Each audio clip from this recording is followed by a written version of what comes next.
Welcome to my at-home studio update. Here's my kitchen. Got some props for the shoot. And as we come over here on the right, there's a coat rack. Let me zoom out here. This is the space, it's my living room that I'm using fully as my studio space. So as I zoom out, you can see the whole space. And what I tried to do here, I tried to move all the furniture, tables, anything that I had as close as possible to that wall, so I have more space to work with here. Just to give you some context, the distance between this wall over here and right across to the window is 5.5 meters. Distance between these two walls is 3 meters, and the height up to the ceiling is 2.3 meters. And the reason that's important is because one of the modifiers that I have, this is 51-inch deep umbrella. It's one of the biggest modifiers that I have, and it definitely gets challenging if you try to put it 45 degrees above a subject when they're standing, especially if they're tall. So it gets challenging, and I would say 51 inches in my space, the biggest I would go with, just given the height limitation more than anything. But as I said, I had to move as much as possible this way so I can stretch out, for example, the seamless backdrop a few meters this way when I want to.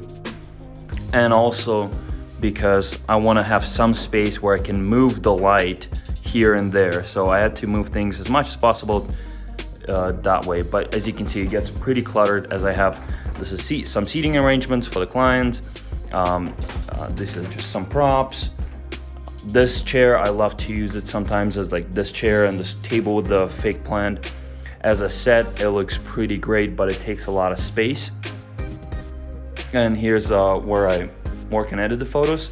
This is pretty helpful, especially as you're going through the shoot, to be able to show the model the photos or client the photos, let them select whichever ones you like, understand kind of if you maybe missed something. So that's been pretty helpful. One thing I would recommend, if you have similar setup to mine, if you have a client or a model over there, you definitely want to turn the screen away from them so it doesn't distract them with every photo, and you can go and check on the photos every 5-10 minutes, whatever you prefer. But otherwise, yeah, this space has been working pretty great for me. Again, I'd say the biggest limitation is the ceiling, and the rest has been pretty good. It does get a little bit tight, for example, in this set right now, as I've set it up with the beauty dish on the right. I've got this light on a stand shooting through a snoot at the disco bowl, and then I'll have a few more props over here. So it's getting quite a bit cluttered. Usually it's considerably less.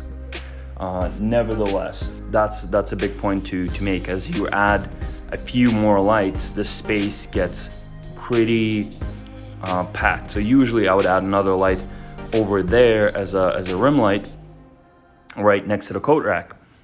But right now I have that light working as a fill. But usually if you put another light over here, and maybe if you would put a card on a left, on a right, the space definitely gets pretty tight. Cool.